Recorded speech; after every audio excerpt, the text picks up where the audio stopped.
Hello friends, welcome back to my channel. আজকে আমি একটা লেহেঙ্গা ব্লাউজের ড্রাফট কাটিং দেখাবো। ব্লাউজটা আমার তৈরি লাগবে 15, তো আমি 16তে দাগ দিয়ে নিয়েছি। তারপর আমি শোল্ডার নিয়েছি এখানে 5.5।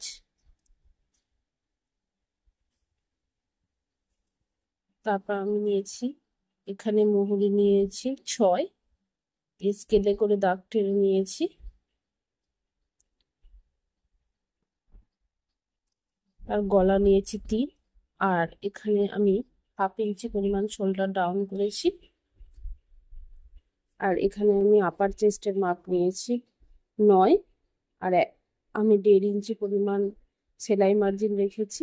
যেহেতু এটা ব্যাক সাইড কাটছি, তো ব্যাক সাইডে আমার হুক হবে, তো আগে 1/2 ইঞ্চি পরিমাণ দাগ দিয়ে তারপর সব মার্জিন গুলো করতে হবে।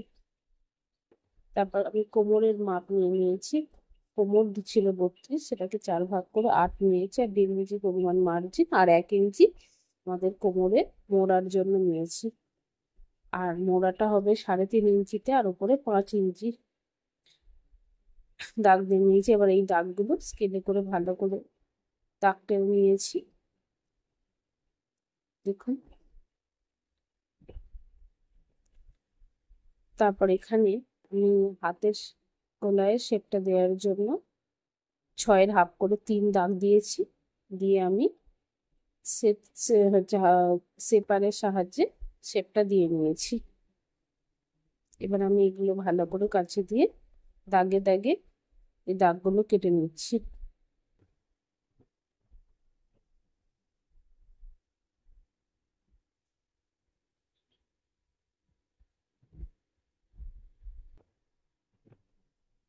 তারপর এই পিছু ব্যাক সাইডটা দিয়েই আমি সামনের পার্টটা ড্রাফটটা করে নিচ্ছি। তো সামনের সাইডে 1/2 ইঞ্চি পরিমাণ ঝুলে বেশি নিতে হবে, তো সেটা আমি নিয়ে নিচ্ছি। স্কেলে করে দাগটা ভালো করে দিয়ে নিচ্ছি। প্রিন্সেস কাট শেপ দেওয়ার জন্য আমি 3.5 দাগ দিয়েছি। আর এদিকে আমি মুহুরির জন্য 6 দাগ দিয়েছি।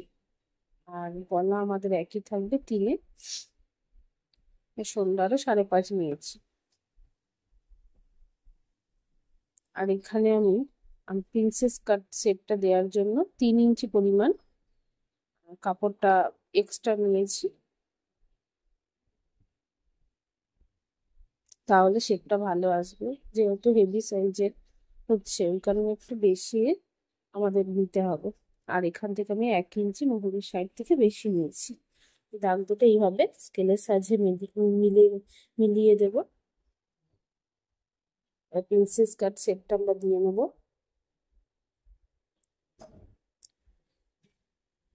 নিচে নিয়েছি 3.5 দাগ, আর 3 ইঞ্চি পরিমাণ এক্সট্রা নিয়েছি। আর ওপরে আমাদের যেহেতু পয়েন্টের মাপ ছিল 10.5, 10.5 দাগ দিয়ে দিয়েছি। এবার সেপারের সাহায্যে আমি শেপটা এইরকম ভাবে একবার সামনের দিক দিয়ে আর একবার উল্টে নিয়ে ঠিক এরকম ভাবে দিয়ে দেবো। সেপারের সাহায্যে শেপটা দিলে আরো ভালো হয়।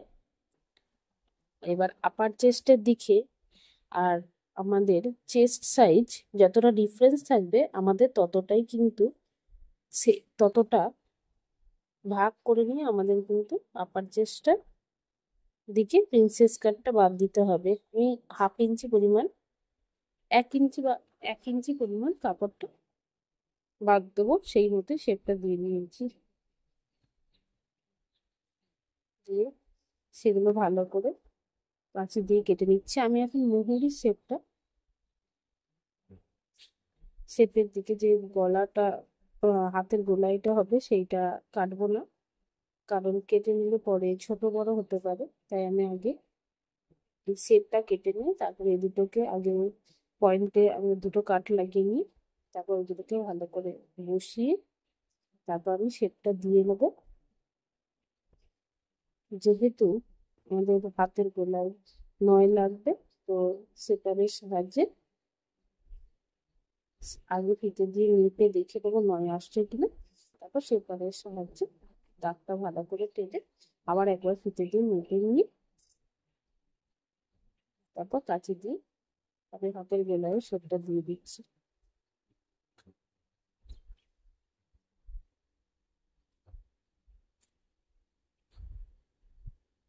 এই দেখুন, এইভাবে আমি কেটে নিয়েছি। এবার এই পেপার কাটগুলি কাপড়ের ওপর, কাপড়ের লাইন দিয়ে ওপর রেখে আমি একদম দাগে দাগে দাগ মিলিয়ে দিয়ে এবার কেটে নেব।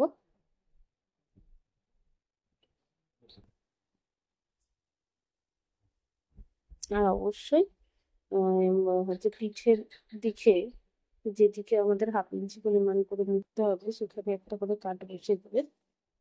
পরে নিজেদের সুবিধা হবে সেই কাটে ধরে সেলাই করে নিতে পারবে। তার সামন পাটটা এবং ওই প্রিন্সেস কাটের শেপের ওই পাটটা ভালো করে এরকম লাইনের সাহায্যে, পিনের সাহায্যে অ্যাটাচ করে তারপর কাটবেন, তাহলে কাটতে সুবিধা হবে।